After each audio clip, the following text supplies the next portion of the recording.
Welcome to the Flowered Path. In this episode, we're continuing with the Fatima Apparitions deep dive Brother Richard and I did last year on Strange Familiars. If you didn't listen to the previous episode, it's well worth hearing to get all of the background story that led up to this point, and culminates in the miracle of the sun this episode, which was one of the most extraordinary events in recent history. Before we get to the second part of our talk, I want to thank new patrons of the show, Elizabeth, Pamela, Nick Busey, and Pamela Mamakos. Patrons and donations help me keep making the Flowered Path and bringing you more content. All patrons get the regular episodes of the Flowered Path ad-free, often before they drop on the regular podcast feed. Rose and Orchid tier patrons also get shout-outs on the show. Orchid tier patrons get monthly merch mailings. This month they're getting color prints of my illustration of Our Lady of Fatima. To check out all of the patron options and benefits, and to help me continue to make the Flowered Path, go to patreon.com/thefloweredpath.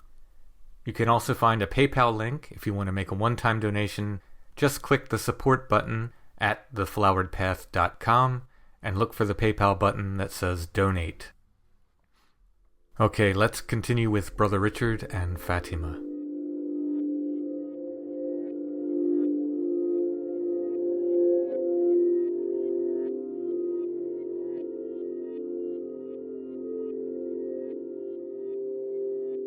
So, again, small town, word is getting out about this, and there continues to be doubts around these visions. At one point, the parish priest very casually suggests maybe these could be from the devil, these apparitions, which scares Lucia very badly. And her mother is still accusing her of lying, just repeatedly. Because of this, she at first decides not to go in July. Jacinta and Francesco, they're eager to go. Lucia says, I'm not going. However, on July 13th, she wakes up feeling differently, and she heads to the cova with her cousins, almost as if it was irresistible. Yeah, and again, another tick. People suddenly finding, I need to get in the car and drive to a particular point, or I need to walk down that street at that time. Yeah, it's interesting. And now, they said between 4,000 and 5,000 people were gathered in the cova. The seers were being guarded by two protective men, basically to keep them from getting crushed by the crowd. Many people approached them with petitions for the apparition, help this person, heal this person, etc., etc. While they're waiting, Lucia kneels and begins to pray the rosary, and this must have been really an incredible and emotional scene. As they said, thousands of people just started to recite it with her. So here we have this very young girl just saying the rosary, and this whole crowd saying it with her. As she finished, Lucia declares the lady's already coming there, and they watch a bright light. The seers see a bright light advance from the east to the home oak tree, and Lucia asks, "What do you want of me today?" The lady repeats again, "I want you to return here on the 13th of the coming month and continue to say the beads every day in honor of Our Lady of the Rosary, to obtain peace for the world and the end of the war, for she alone can succor you."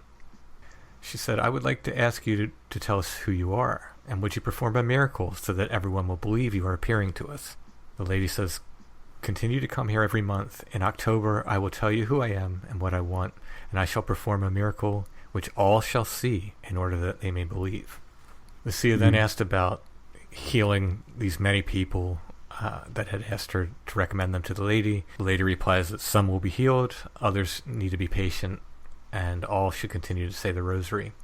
Just an aside, would they have known who Our Lady of the Rosary was? Would they have known, Yes, they would. Yeah, it's a very old devotion. Okay. So the rosary's been present since the very beginning. There have been ways of praying what were called circlets or chaplets, so various different numbers of beads, and different forms of prayer would have been prayed on them.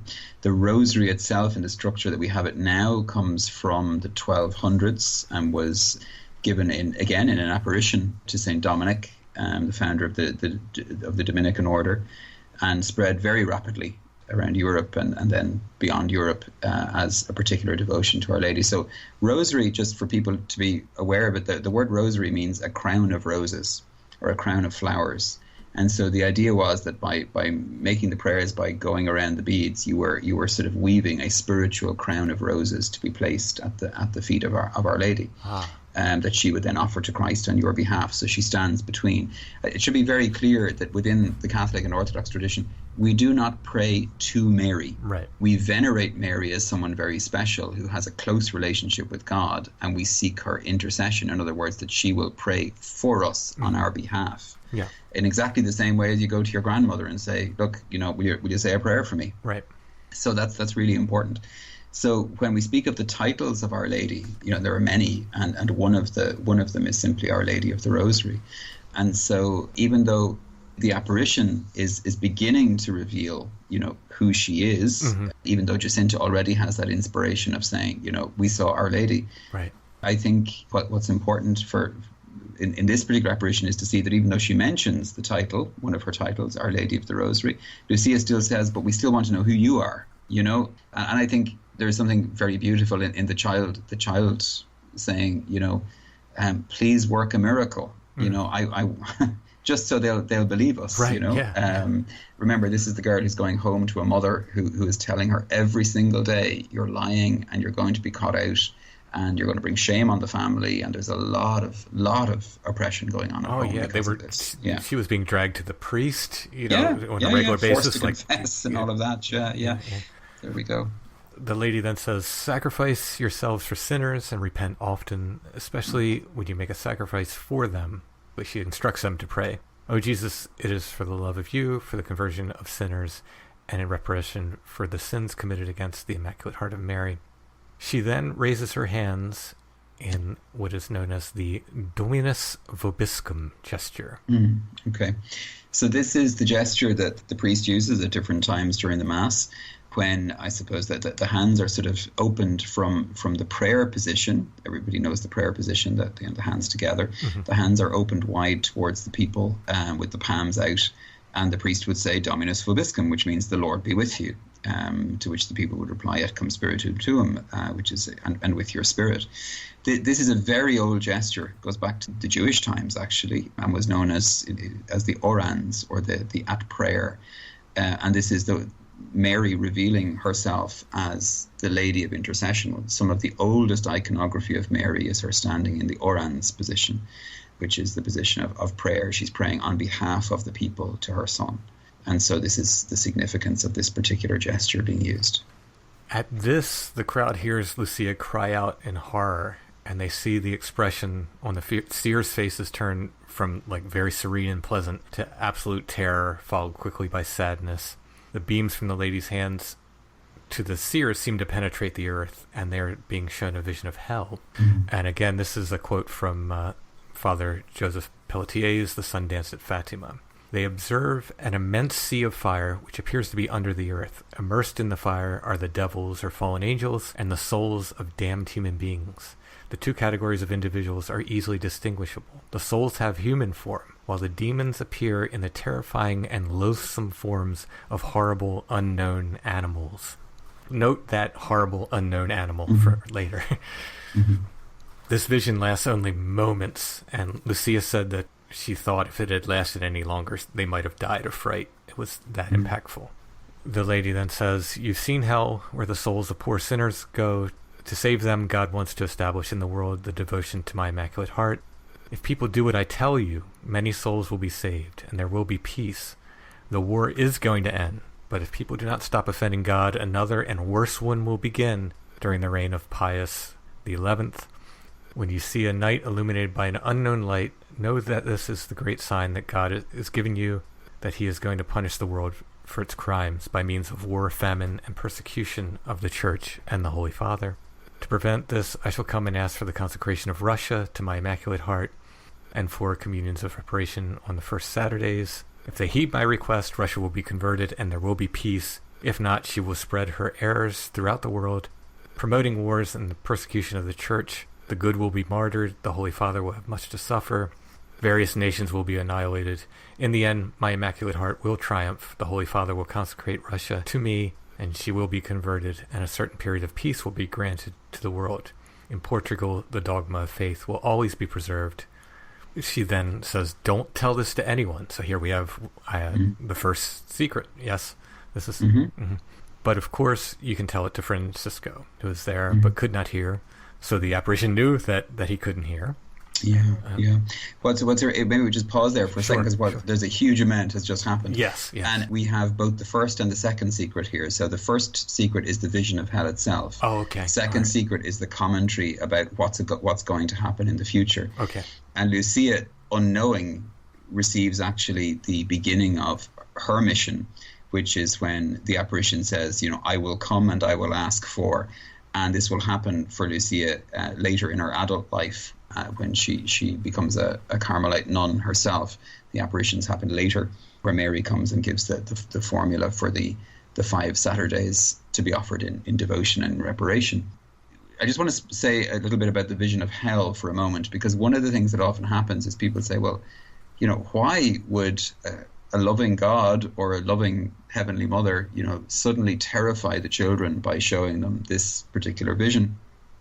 And also then there's a lot around, well, are we talking about a physical hell with fire and, pitchforks and monsters and all of those kind of things? It's important to recognize that, again, as with all apparitions, this element of co-creation takes place. And so the children are shown a vision of hell that they can understand. When we speak of hell theologically today, we speak of it as a state of being whereby someone has definitively chosen to be outside the embrace of divine love. And traditionally, the best image of that was given was the image of, that the light of God, which is the light of love, now becomes fire to the person who removes themselves or willingly removes themselves from this experience. And that it's an experience of despair, naturally, because outside God, in the tradition, there is no hope. So it's important, and I think many theologians have said it, and even later in life, it was commented upon by one of the great commentators on the Fatima message, who was Pope Benedict, spoke of it as recognizing that the reality of the apparition is the message. The image that's shown by the apparition may very well have been images that the children themselves had sort of picked up from kind of pious iconography. Yeah. And so the important thing is the message that it is possible to despair and to go to a place of pain and darkness if you do not live according to the ways of light. The second thing then is this apocalyptic experience. So apocalypse we tend to think of as the end of the world, but actually apocalypse is just a Greek word which means the pulling back of a curtain to allow light into a dark room. That's what apocalypse means. And so Mary, in sort of giving this apocalyptic understanding of, there is a war, it's going to come to a close. If people don't repent, there will be another worse war. These are historical events, and it's possible for us to say, yeah, absolutely, it's extraordinary that, at this point where people were speaking of the First World War as the war to end all wars, so quickly would come a second war after that, and yet this is prophesied by these children according to this vision. So that in itself is a kind of a validation of what the experience is that the children are going through. What's interesting as well, though, is that little comment, when you see a night illuminated by an unknown light, this is the great sign. Lucia herself said that this was an extraordinary aurora borealis that took place, I think in 1938, over the whole of Europe. And it was commented upon in the newspapers at the time. This is not the miracle of the sun. That's something that happens later in this year that we're speaking of now. This is further on in 1938, where an aurora borealis in cross form was seen right across Europe, right down to southern Europe, where the aurora just isn't normally seen. Lucia was absolutely convinced that was the sign, and spoke of it at the time and wrote of it at the time. I think she even communicated to the bishops at the time that the sign had now come. That was it. That was what was happening. What's interesting from a personal note is my grandfather could remember being brought out by his mother to see it. Oh, wow. Yeah. So it was seen even right over Ireland, and he often spoke of being taken out into the garden and being shown this, that everybody in the neighbourhood was standing looking at this because they'd never seen the aurora borealis as far as Dublin. We do get it up in the north of the country, but occasionally, but not like this. And he said, people were very, very nervous of it. People began to pray. They didn't know what was going on. The night was lit up completely by this extraordinary aurora. So, it's interesting that it was even within the memory of my own grandfather, this was something that was spoken of at the time. After this, the lady paused, and after a moment she said, when you recite the beads, say after each mystery. I guess we should explain what the mysteries are. Well, so when praying the rosary, one of the ways of doing it is to take an event in the life of Jesus or Mary and to meditate upon that. There are 20 mysteries that are normally meditated upon, and we speak of them. We divide them into groups of 5: the joyful mysteries, the sorrowful mysteries, the glorious mysteries, and the luminous mysteries. And again, they are events that we know of in scripture or in tradition, and the person praying the rosary would think about those events or picture those events or pray through the scripture of those events while praying them. So each decade, each 10 Hail Marys is spoken of as one mystery. Right. And we would give occupy the mind with that particular scripture at that time. So she's giving them instructions of a new prayer to say with the rosary. And this is, "Oh, my Jesus, forgive us our sins, save us from the fires of hell. Lead all souls to heaven, especially those in greatest need of thy mercy." She pauses again for a long time. And then Lucia asks, "Isn't there anything else you want of me?" And she says, "No, today I want nothing further of you." And she leaves. I think that would be enough, really. There you are. She leaves in the same manner as she had before. As she departs, people hear a loud noise. The crowd reported hearing again a buzzing or humming sound. They noticed what they said was a decrease in the sun's glow or heat during the event. And they could see a whitish cloud above the home oak. This left many of these observers believing in the apparitions, that what they saw was enough. A few days later, the seers have taken their flock to pasture. Francesco wanders off alone, and after some time the girls hear him shouting for them. And they have some difficulty locating him, but eventually they find him amid the boulders, and he's on his knees, trembling with fear. He's unable to stand. They asked him what is wrong, and that he said he saw one of the big beasts that they had seen from their vision of hell was there sending off lights. So some accounts say he said they were breathing fire. It was breathing fire, rather. But this is very interesting to me because, as you know, if I'm looking at a group of UFO sightings, I'm going to look for Bigfoot sighting as well. Right? So here we have him seeing this big beast. He said he doesn't really describe it any further. But I found that very, very interesting. So there's some kind of physical thing there. Sure. Yeah, absolutely. And in other apparitions, not only were when the diabolical end of things appeared, or the darker end of things appeared, it often appeared in what they called ape form. I know for a fact in the apparitions in Medjugorje, a number of people were terrorized by a kind of a smoky black ape figure. Oh my goodness. I'm relying on an increasingly fallible memory, but I think there was some little event like that took place in or around the apparitions of Lourdes. Certainly, Padre Pio, one of the Capuchin saints, when he had a number of experiences with diabolical apparitions that were trying to frighten him or disturb his prayer and move on, spoke of it often appearing as an ape. Specifically, at times, would sort of give out the devil as that ape. Wow. There are parallels in these things. Yeah, I need to write an addendum to where the footprints end with this. Yeah, well, we can look at that at some stage. I think it's interesting that there's certainly a book to be written on the crossover between cryptids and saints. There's no doubts about that at all. Wow, now you fire my imagination now. There we go. Next, what happens is there's a local politician, and he's the appointed agent of the regional civil government. He's known by this nickname as the Tinsmith.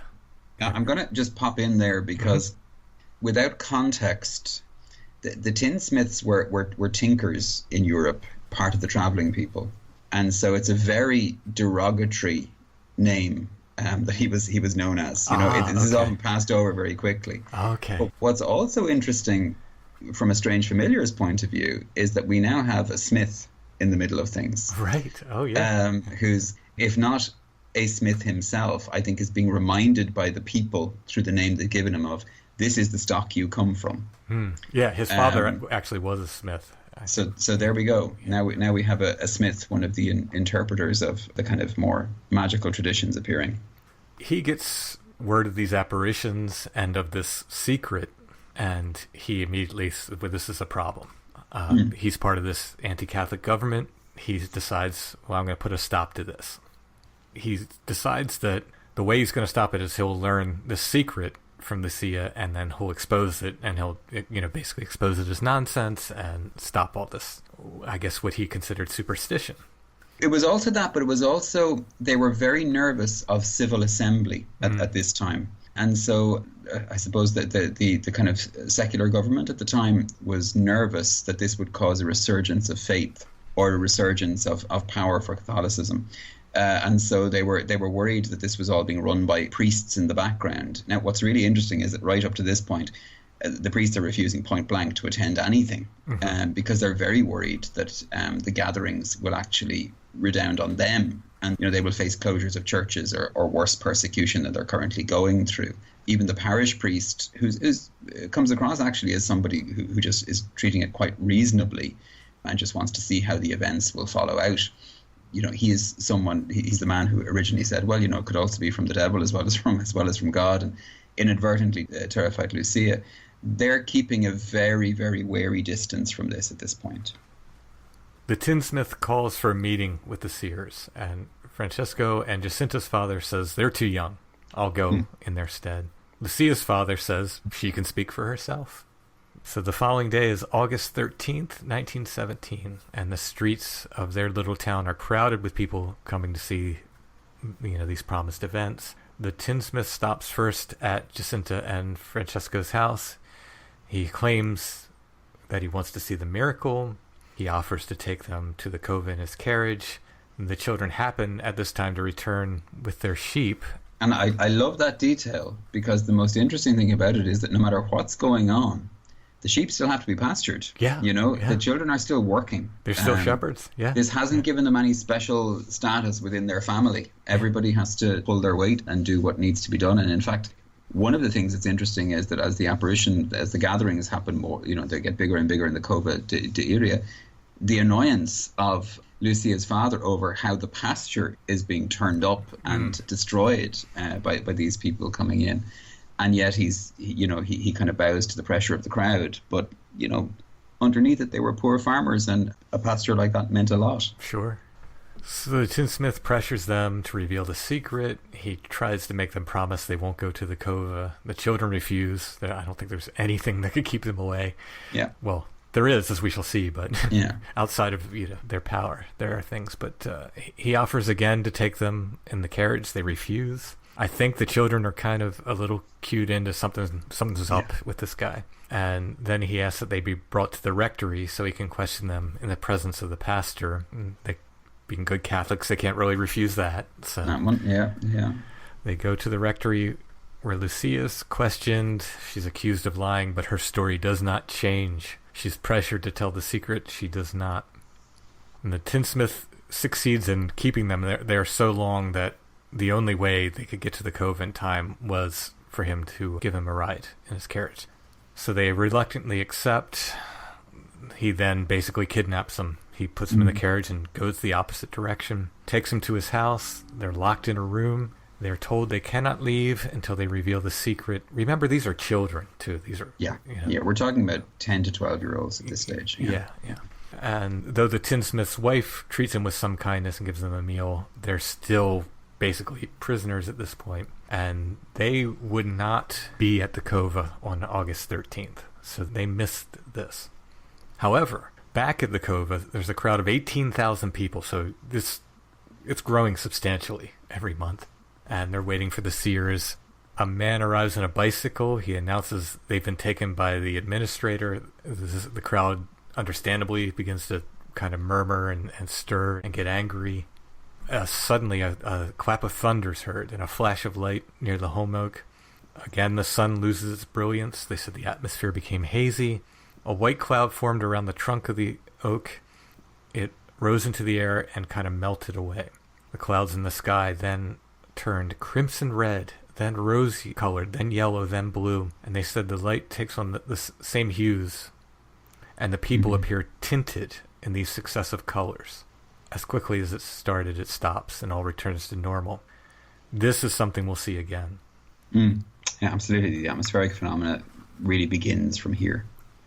Now, the seers have been kept overnight at the tinsmith's house, and there's an old woman they send in the morning to try to coax the secret out of them. She's unsuccessful. They're then taken to the town hall, where the tinsmith starts questioning them again. He's getting harsher and meaner each time here. Yeah. He's offering them gold to share the secret. Jacinta replies, again, this is the girl who essentially Lucia described as a brat, a year before. She says, you can keep your gold. Even if you gave us all the gold in the world, we wouldn't tell you the secret. This is a child. She's the youngest among them, telling this guy this. And from very poor families. Yeah. So, I mean, you can imagine the pressure to be able to bring something like that home. Yeah. And it would have made such a difference to the family and to their way of life. So the threats and bribery fail, and the tinsmith locks the children in jail. They're scared, they're crying. There's other prisoners in the jail. They're all grown men. So these children are put in the jail with these other prisoners, and they're trying to cheer the children up, and they convince them to start singing, and they're singing and dancing for a time, and eventually Francesco suggests they should say the rosary. And you have another one of these incredible moments. It's like, must have been amazing to see. Jacinta removed a holy medal from her neck. She asked a prisoner to hang it on a nail on the wall. They kneel and begin to say the rosary. And before long, all of these prisoners, among them I'm sure were some pretty hard guys, are kneeling and praying with them. What a scene that must have been. I mean, that's worthy of any movie, right? Sure, the grace of the moment. What's also interesting is that when the tinsmith arrives back and sees what's happened, he becomes absolutely off the wall angry at that point, incandescent. This is not what he thought was going to happen at all. Yeah, he can't scare him, or I mean, he's scaring them, but it's not turning them. He threatens to boil them in oil. I mean, wow. Yeah. And he separates them. He first takes Jacinta away, and then Francesco, and he tells Lucia that, like, your cousins have been boiled in oil, and you'll be next. You have to reveal the secret, or you're going to be boiled too. And she refuses again, sticks to her guns the whole time. Finally, she's taken to a room. She finds Jacinta and Francesco unharmed. The children are held overnight once more. The next day, more threats, but they're not giving up, and the tinsmith realizes he's lost. There's nothing he can do, and sets them free.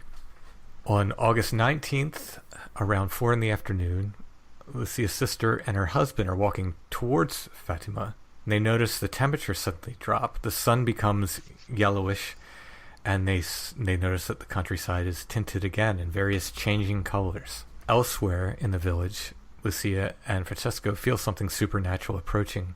The sun pales, the air cools, and they send Lucia's brother to bring Jacinta. I believe he didn't want to go at first, and I think Lucia offered him a penny or something to go get her. So as Jacinta arrives, there's a flash of light. The lady appears in the top of a different tree. They fall on their knees in rapture, and Lucia asks, "What do you want of me?" The lady replies, there's a lot of repetition. She replies, I want you to continue to go to the cova on the 13th of the month, and to keep on reciting the beads every day. In the last month I will perform a miracle so that all may believe. If they had not taken you to the town, the miracle would be better known. The child Jesus will come with Saint Joseph to bless the world, and our Lord will come to give peace to the world. So money was being left at the cova in tribute. Lucia asked what should be done with the money. The lady said 2 beers should be made for the feast of Our Lady of the Rosary. You and Jacinta and 2 other girls dressed in white carry one. Francesco and 3 other boys carry the other. The money should be used for the feast of Our Lady of the Rosary. Lucia then asks about several sick people. The lady replies, yes, I will cure some within a year. And then a look of sadness comes upon her face, and she says, pray very much, and make sacrifices for sinners. For many souls go to hell because they have no one to make sacrifices and pray for them. She then departs to the east as she had before. The only observer to this apparition outside of the seers was Lucia's brother, who again heard a sound like a rocket as the apparition departed. Now at the cove, these children were somewhat protective of this oak tree. That I think people came and took branches from it anyway over time. But they themselves were pretty protective of it, and they didn't want to take branches or anything. But for some reason, Jacinta took a branch off the tree, the branch where the apparition had stood, And she brings this home, and several people note a beautiful smell of the branch, including several skeptical of the apparitions, including Jacinta's aunt. They said it was a wonderful smell that they really couldn't place, but a very pleasant smell. A floral smell, but again, these were people who knew the countryside extremely well and were very close to it. A holm oak branch should not be exuding a perfume of any kind other than just the simple smell of a tree. And not only was it present around the branch, but it seemed to fill the house, they said, when it was there. And again, this is quite often a supernatural sign associated with the more positive sides of things, or a positive presence, that there is a smell that people, they speak of as being like things, like roses, like honeysuckle, but not at the same time. What's interesting about the holm oak tree actually is that there are a number of accounts of the crowd when they were there, when the apparition would take place, or when the lady was seen to be there, that the branches at the top of the tree would actually depress slightly, as though there was a weight on top of them. And when the apparition would recede and would go, the branches would return to spring back to their original position. Mm-hmm. So again, you have something that is both physical and non-physical happening at the same time.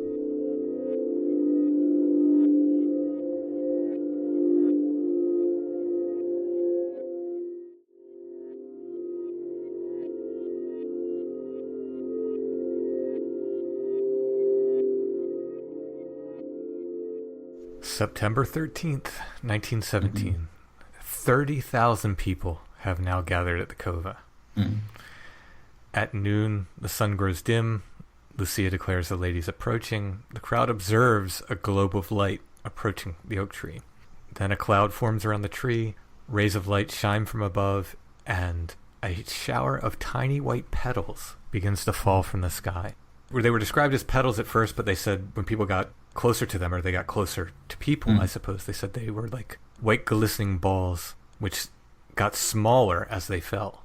And people tried to catch them, and they just melted away. And they apparently continue to fall throughout this vision. Yeah. There's great parallels here to the, to the angel hair idea, to the sort of the various kind of atmospheric phenomena that we see, the unusual kind of falls of hail or snow in the midst of these things. And snow is often associated, and snow effects are often associated with the Marian apparitions. One of the earliest ones, which resulted in the building of the great Basilica of Santa Maria Maggiore in Rome, which is the mother church of the mother churches, is the way they put it. It was the first basilica dedicated to Our Lady. That happened because people who were praying to know where the church should be built discovered that snow had fallen in the middle of August, which is the hottest time in Rome, and it covered just one small spot. And that's the place where the basilica is built to this day. So there are celebrated each year there, the feast of Our Lady of the Snows, and the patronal feast includes a moment when they sprinkle white rose petals from the top of the church as a reminder of the snow that fell on that particular day. As the apparition appears, Lucia asks again, "What do you want of me?" And the lady replies, "Continue to say the beads as to bring about the end of the war. In October, our Lord will come, and so will Our Lady of Sorrows and Our Lady of Mount Carmel. Saint Joseph will also come with the child Jesus to bless the world." Now, she's referring to different aspects of Mary.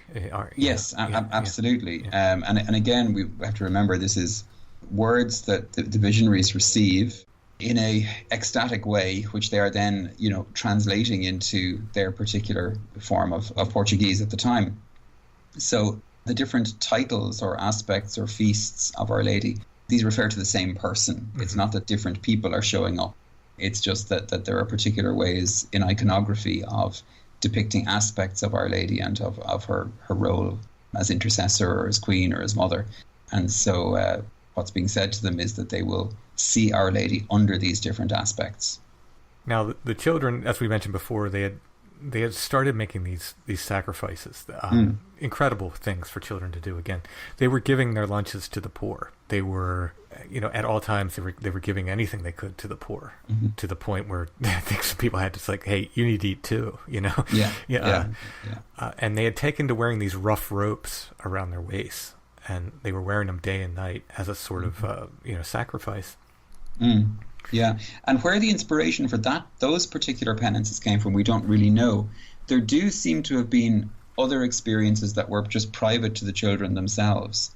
Certainly in Lucia's later memoirs, there are references to sort of apparitions that either one or two of them would have had, or spiritual inspiration or locution that were sort of outside the major public apparitions. This particular penance, the penance of wearing a cord or a chain around the waist, is again a monastic penance. It's not something that they would have been aware of themselves, really. There were various spiritual confraternities, kind of spiritual prayer groups and things like that were around at the time. And they would have had kind of uniforms or cords that were worn around the waist, but they weren't worn tight to cause penance. It was just a symbol of membership of that. So this is something that it certainly seemed to come from an inner inspiration, and that they were doing, as it says, day and night. The lady is apparently aware of this. She says, God is pleased with your sacrifice, but he does not want you to sleep with the rope. Wear it only during the day. It's a nice little relief for them so they can sleep. Absolutely, yeah. Lucia again asks for cures and conversions for the spectators. I think she felt a great pressure by all these people. I think she had difficulty getting to the tree, because these people would say, please, pray for my son, pray for my daughter, pray for my mother. People were handing her things they wanted her to touch. They were handing letters that they wanted her to read or to pass on, names, photographs, petitions. It was very, very difficult for them at this stage with the kind of crowd that they were in, and it was regularly that they were almost crushed to death. And she seems almost distressed by the fact that she can't ask for everyone. Sure. Yeah, she seems like she wants to do her best to ask for everyone individually, and she just can't. The lady replies, I'll cure some within the year, but not others. And then Lucia asks if a chapel should be built at the cova. Again, not something, would a child ask that? No, indeed, absolutely. Yeah. And the apparition replies, yes, I would like a chapel built here in honor of Our Lady of the Rosary, but tell the people to use only half the money for the new chapel. The other half should be used for the cult and feast of Our Lady of the Rosary. 2 processional biers should be purchased with the money, and the remainder of it carried on these biers to the parish church during the festivities in honor of Our Lady of the Rosary. So these kind of processions were very common, and still are, in Mediterranean Europe, where you would go from a chapel or a site of a miracle or a site where a saint had lived with an image of the saint on a kind of a processional cart. And this would go to celebrate the feast and would then arrive at the church and would be installed with great ceremony in the main church itself. So the children would have understood this. They would have participated in these kind of processions.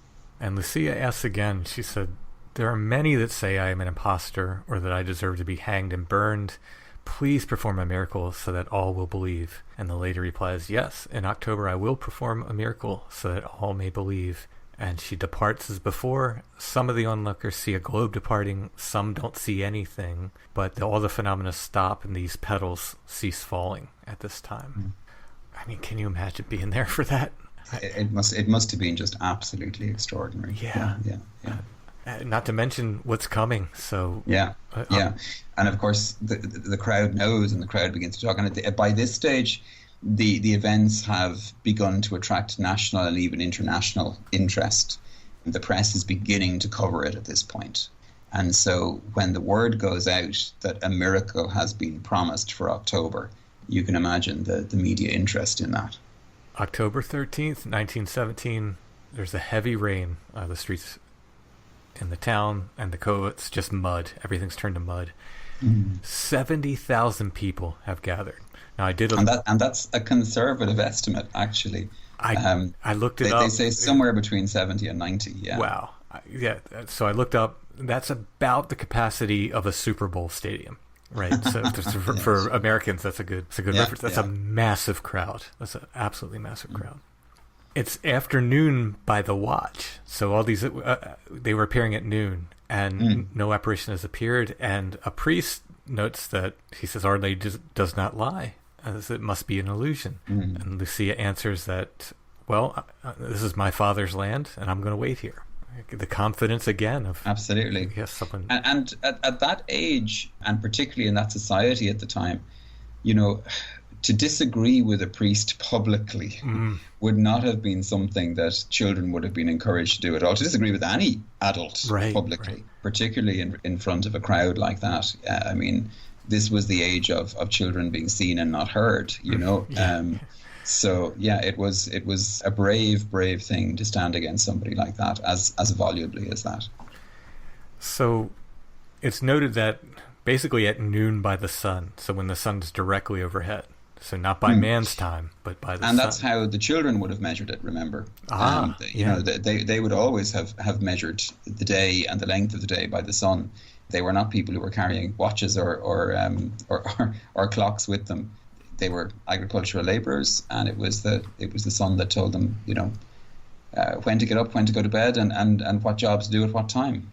So at noon by the sun, Lucia sees a flash of light. The lady approaches as before, stands atop the holm oak. Jacinta's aunt, although she was skeptical, came to the cova, and as the seers were in ecstasy looking at the apparition, she's smelling the same odor that the branch gave off.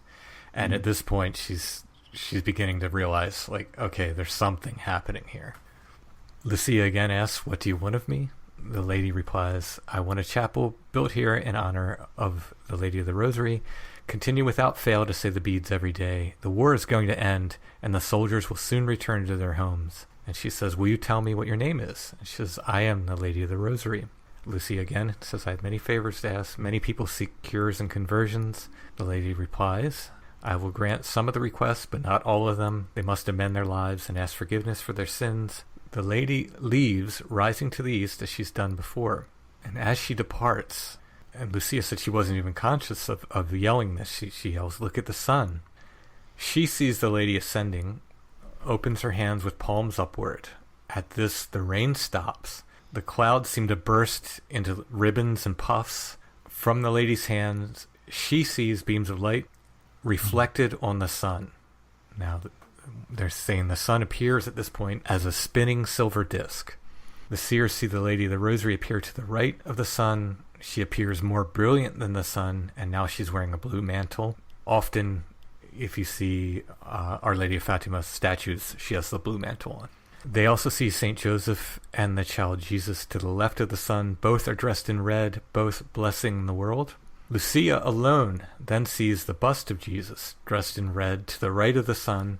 He's making the sign of the cross with his hand over the people. To the left of the sun, she sees Our Lady of Sorrows, dressed in purple. Again to the right, she sees the lady dressed in strange garments which she can't identify. But she said something's hanging from her right hand, and since she was promised that she would see Our Lady of Mount Carmel, she assumes she's holding a scapular in her right hand, and that this would be the vision of Our Lady of Mount Carmel. Correct me if I'm wrong, that was the vision that gave the scapular, right? That's right. Yeah, it's St. Simon's Dock in the year 1222, I think. Yeah. Francesco and Jacinta are staring at the silver sun. It's turning on its own axis. It casts off beams of colored light, red, blue, violet, yellow. Everything in the landscape is tinted in these various colors. Now the crowd at this time, they see the clouds part. They see the silver disc. They see the colored lights. It's whirling and spinning. It's casting off light. It then trembles and kind of roams around in the sky. And they said sometimes it's going in front of the clouds and sometimes behind. It does this dance 3 times and then stops.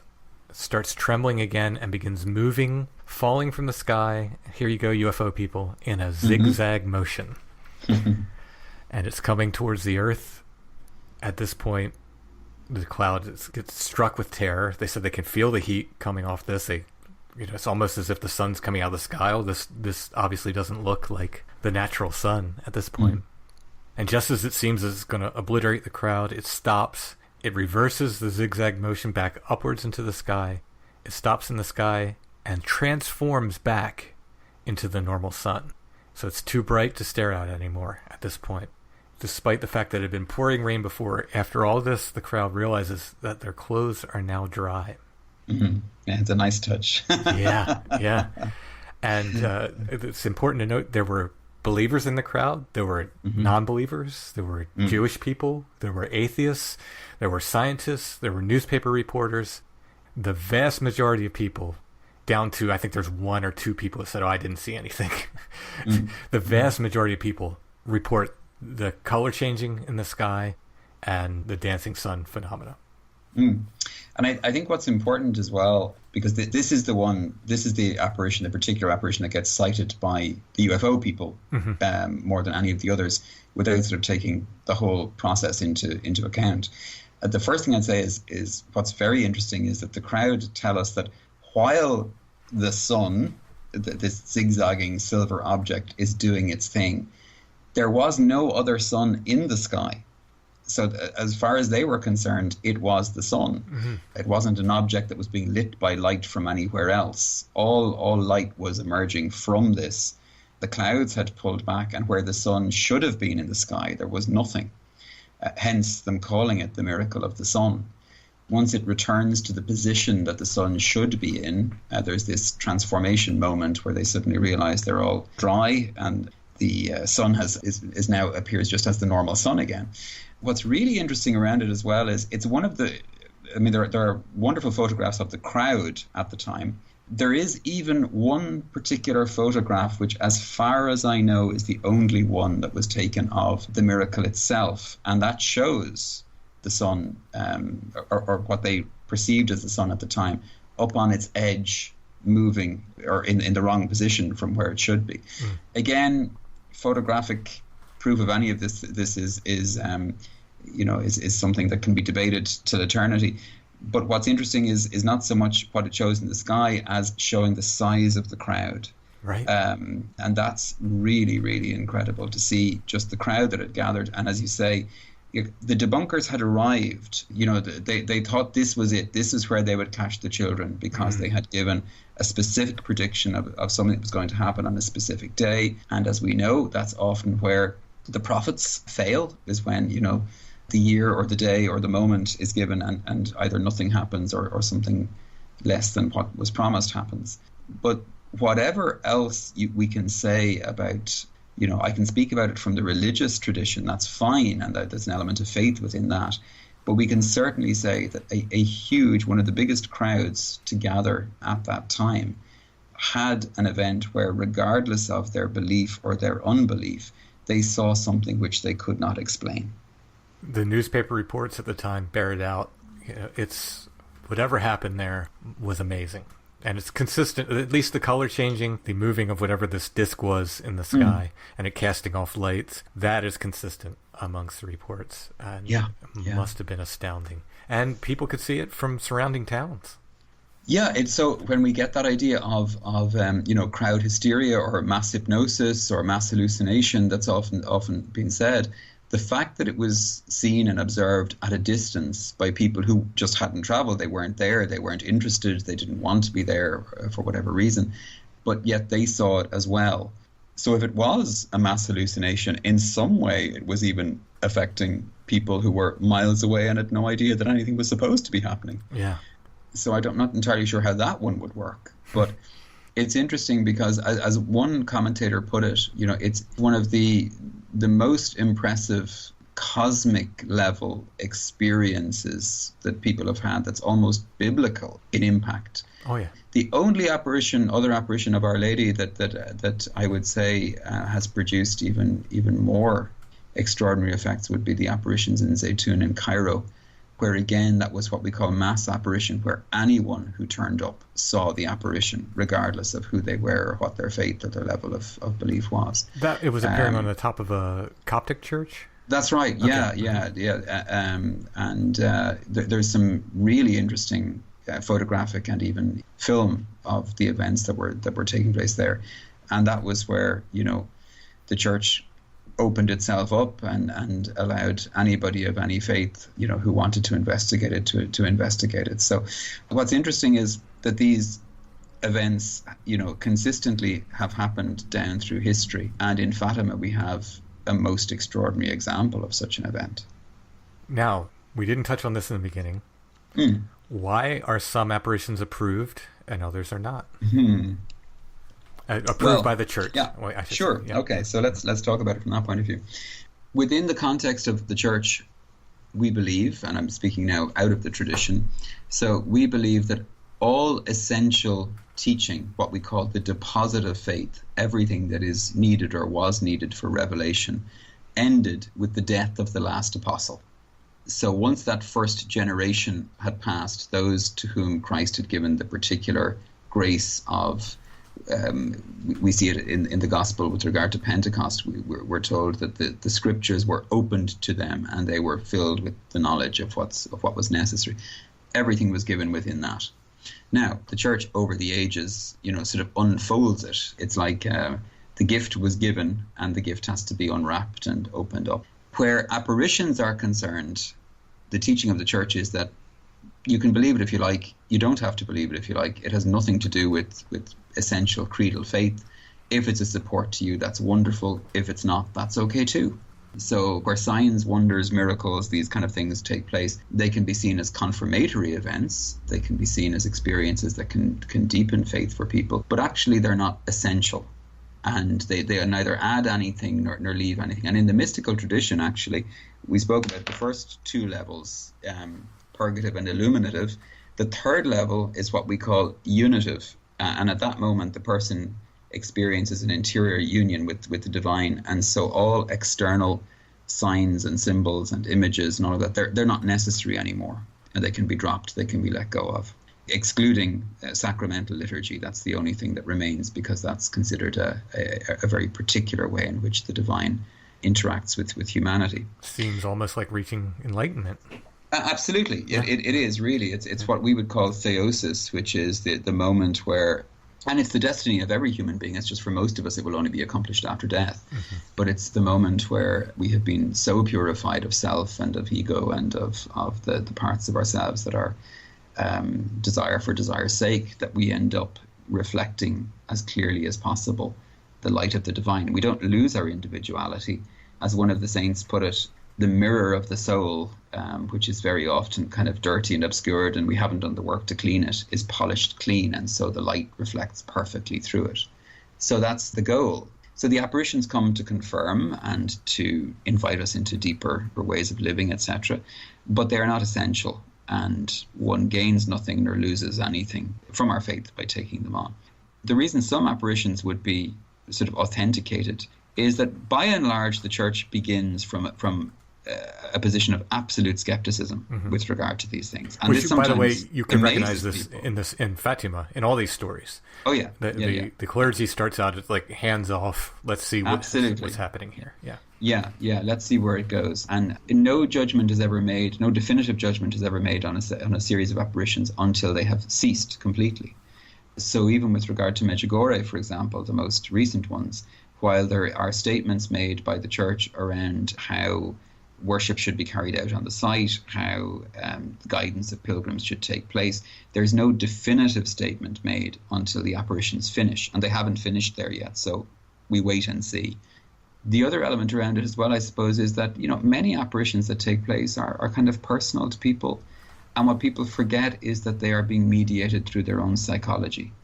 And so, as I said before, through that kind of spiritual co-creation end of things, sometimes people without discernment can be imposing or projecting their own experiences and even their own spiritual life externally. So if you like, they're internally generating rather than externally receiving.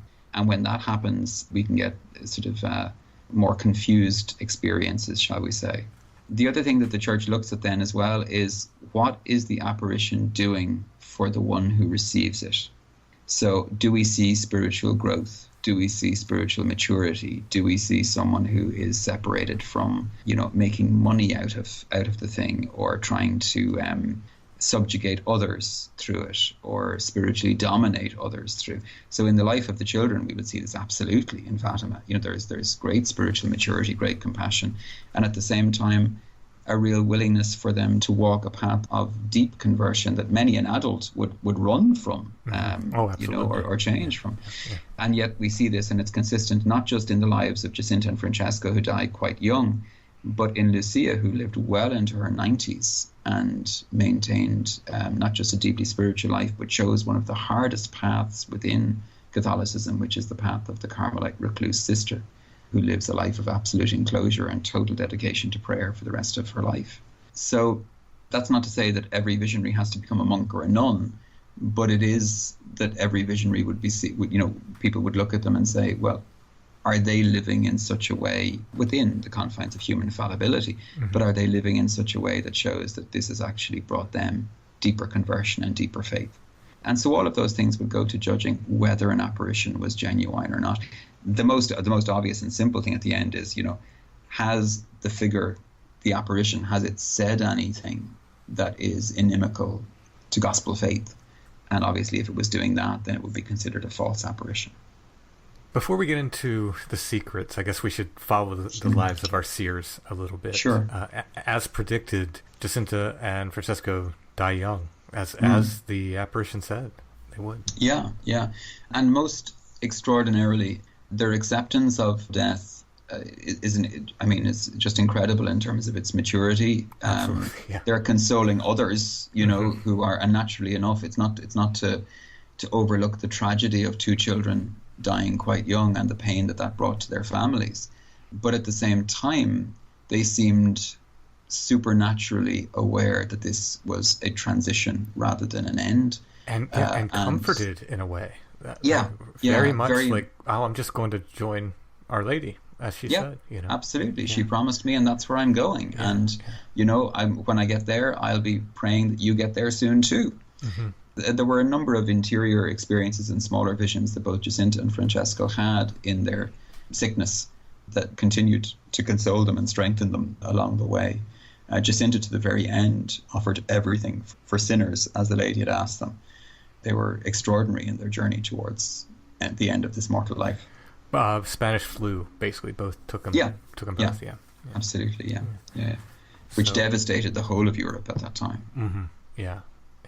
So, yet another thing the apparition had predicted comes to pass. Lucia goes on, as you said, joins the religious order, and spends the rest of her life between seclusion and again and again sort of writing out this story at the request of others.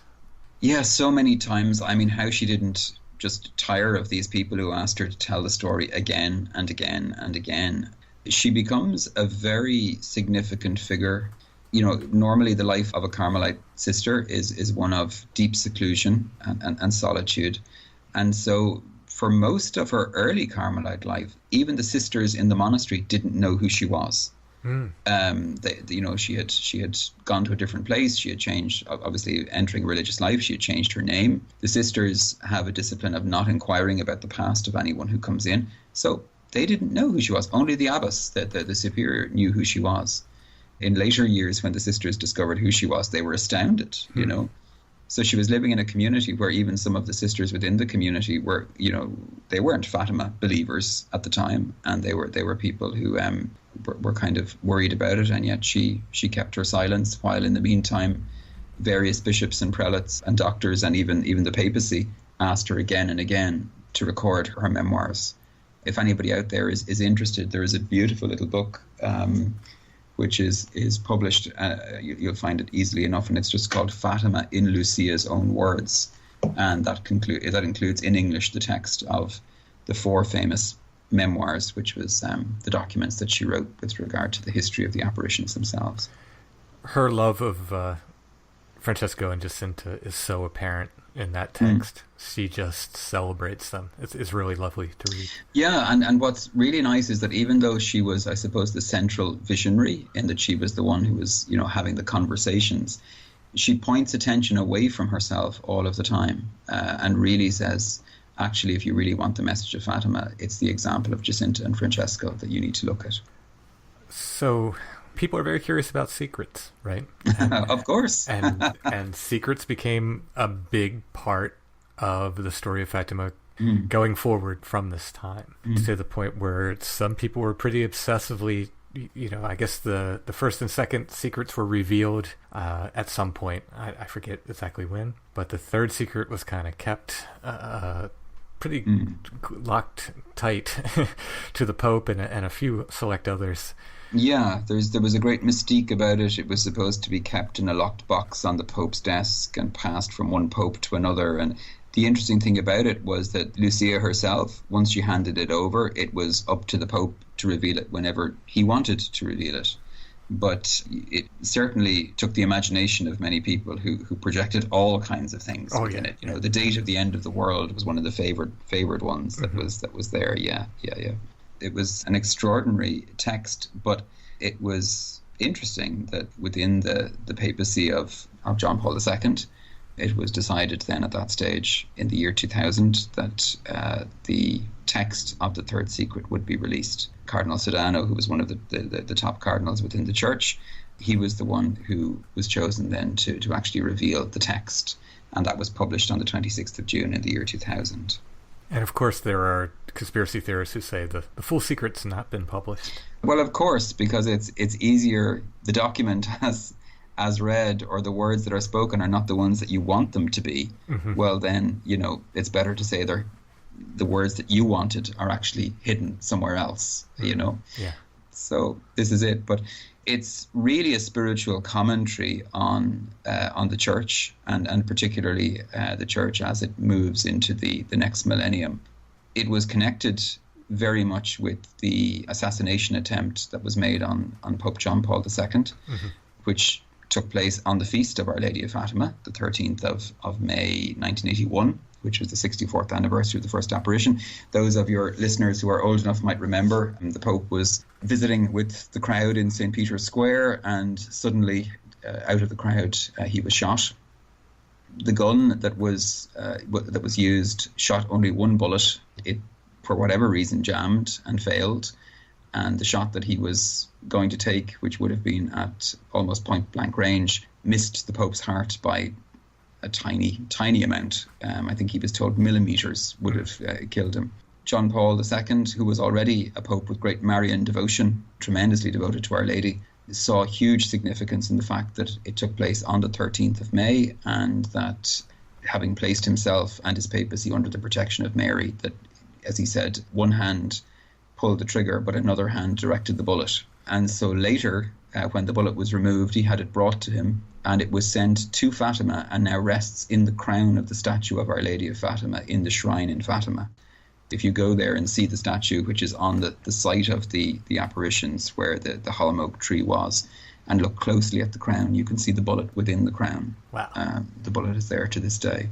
So that led him to reflect on the Fatima message a lot. He visited the shrine quite a number of times, and it was at his direction finally that the text of the Third Secret was revealed. If anybody wants to read it, it's out there. It's very clear. It's quite apocalyptic in imagery, and it was released with a theological commentary that had been sort of approved by the Pope, but was written by Cardinal Joseph Ratzinger, who eventually became the next Pope, Pope Benedict XVI, because they wanted to be sure that people would interpret it correctly. What's with secrets in these apparitions? I think to some extent they're confirmatory, in the sense that if somebody says, look, this apparition has happened, they have told me that on this particular day this particular event is going to happen, then when it does happen, it confirms the original event. I think it's also about faith more than anything else, that there is, as rationally as we might want to analyze these experiences, they're kind of super rational, and they're inviting us into an experience of trust. And, to know that there is information being passed that is not for you is to invite a certain humility, a certain trust that there is a power, a higher power beyond us that knows better than we know, or better than we do, what we need to know. And that kind of goes against the human ego, particularly in this information age, where people think they should have access to absolutely everything at all times. Yeah. I remember slightly different story, but I remember our archives here go back to the early 1600s. So we get a lot of people who are kind of following up genealogy, who want to look at, baptismal registers and things like that. And they're open to people looking at them. But I remember meeting one woman sitting on the steps of the church outside, and she was crying. So I stopped and said, what's wrong? And she said to me, it's all lies. Everything is lies. So I said, what do you mean? And she had been researching her family tree and had discovered in the baptismal records something that had just upended the narrative that the family had about itself. And so she was now regretting ever having moved into the past. So we sat together for a while and we spoke about, there are sometimes compassionate reasons why people draw a veil over certain things. particularly in society of those generations past. And that in actual fact, what she was discovering was not so much a lie as a secret that had been kept by a family so as to keep people safe. Mm-hmm. And that helped her along the way. But, again, coming from the age of we should know everything about everybody all at once. Well, the problem with that is it removes the reflective capacity to actually invite a sort of a more compassionate awareness of how people are. Because the one piece of information we don't want anybody to have, fully, is the information about our own self. That's the part that we want to keep private while wanting to know everything about everybody else. Why children? Oh, well, I think for me, it goes back to Christ in the gospel saying, unless you become as a child, you will not enter the kingdom of heaven. And there's a big difference between being childlike and childish. Yeah. The childlike end of things that we see in Jacinta and in Francesco and in Lucia, for me, it's the one guarantee of authenticity of all of this, that despite extraordinary pressure, the threat of violence, indeed the reception of physical violence on a number of occasions, the fact that their own families turned against them and their local community didn't know what to make of them, they maintained absolute solidity in what they were saying, mm-hmm. and continued to the end of their lives. And it's one thing to do it, for 2 or 3 years after being 7, 8 or 9. It's another thing to be absolutely solid on it at 93, 94, 95. Yeah, Lucia lived a very long time. Very long life, yeah, absolutely. Afterwards, died well into her 90s. I was given, it's one of a very special gift that I was given just before I made vows. A friend of mine who was a member of the Third Order Carmelites, that's the lay side of the Carmelites, had been to the Carmelite monastery where Lucia was a sister.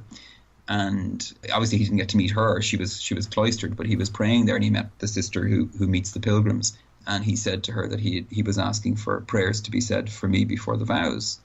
So he had a cross in his hands that he had bought in the little gift shop that they had there. So the sister asked him for the cross, took it off and came back and said, "Give this to the brother." She didn't know my name. She said, "Give this to the brother. It's been blessed by Lucia." Oh. So I still have that to this day. It rests on my meditation altar. That's lovely.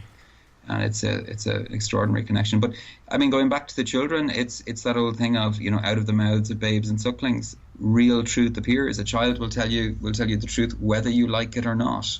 And it's not to say that children can't fantasize and live imaginal lives and live, we all know that the children that have the imaginary friends, though having worked with kids for a very long period of time, I would say they are less imaginary than we think, those friends. Some certainly. Yeah, definitely. Some of your previous episodes included that. But I think the children are chosen, and particularly poor children are chosen, because they're living a kind of an egoless existence to some extent. And there comes a moment when they are, open to receiving these messages and communicating them in such a way that the finest theological minds, with regard to Fatima and Lourdes especially, are astounded that these children are naming concepts that they themselves don't understand, but that only, scholarly academics and professors would really be talking about. Francesco, Jacinta, are they beatified or are they sainted yet? They're saints. The two of them are saints. Yeah, they have been canonized. They're buried at Fatima, at the shrine. That's where their remains are now. At the recognition of the remains of both Jacinta and Francesca, both were found in what was said to be unusual states of preservation. There is one photograph which your listeners can find online very easily, where when they were doing the recognition, somebody managed to get a photograph of Jacinta's face many, many years after they had been buried. And they were buried normally as ordinary members of the family in the middle of a pandemic. There was no great ceremony. They were buried very simply, very quickly, for fear of contamination. But yeah, they appear to be incorrupt. The process for the canonization of Lucia as the third remaining has only just begun, because obviously she's only died recently. So there's a much longer life to be looked at and to be examined. But right. But yeah, they are worthy of public veneration is the way that is put to them. And I'd encourage, again, the listeners, if they're Googling any of this, just have a look at the photographs of the children. There were photographs taken just after some of the apparitions. And look at the faces of those children. They are eyes that are looking at you from a place beyond this world, as far as I'm concerned. And you see that in, it's not just visionaries. You see that in people who've had these numinous experiences right the way across. There is a look they get that tells you that they have seen something. Yeah. Well, this is the first of a series, so we're going to be looking at some of these other apparitions because it's a great interest of mine and yours as well. Sure. So, hopefully people will bear with us. I don't know. I hope so, and I hope it spurs discussion and interest, and maybe people going back over the narratives. And again, obviously, as I say, I'm coming at it from a place of faith, but also a faith, I hope, that's open wide enough to recognize the common elements with all of these things. And it's interesting to see people project, whether it's they want to see it as UFO sighting or as a Fae experience or as a ghost experience or as, psychosis or hallucination. What I'd say is wherever you're coming from, just really dive deep and read as much as you can of what the children said themselves. Yeah. And just let that be with you. Yeah. Like I said, you can take the religious message or not. But sure, this is an incredible paranormal thing with incredible records of these apparitions communicating, which is incredibly valuable. I think to know the actual words, to have these actual words that were said. If I was doing a story on UFOs and Grace came out of a ship and actually related a message that someone remembered, I would quote that message the same way. Of course, sure, absolutely, yeah. Well, thank you, Brother Richard, as always. Been wonderful. Thank you.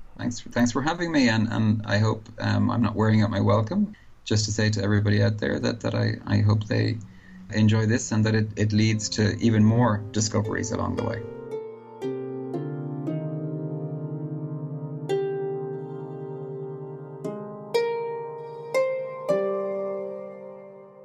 Thanks for listening. I am working on new shows for The Flowered Path right now. I have a very busy schedule for the next couple of weeks, but I'll do my best to get new episodes out ASAP. Thank you for your patience. You can find The Flowered Path on Facebook, facebook.com/thefloweredpath, on Instagram @thefloweredpath, and on the web at thefloweredpath.com. There's also a YouTube channel for The Flowered Path. It would help out a lot if you could subscribe, whether you listen on YouTube or anywhere else.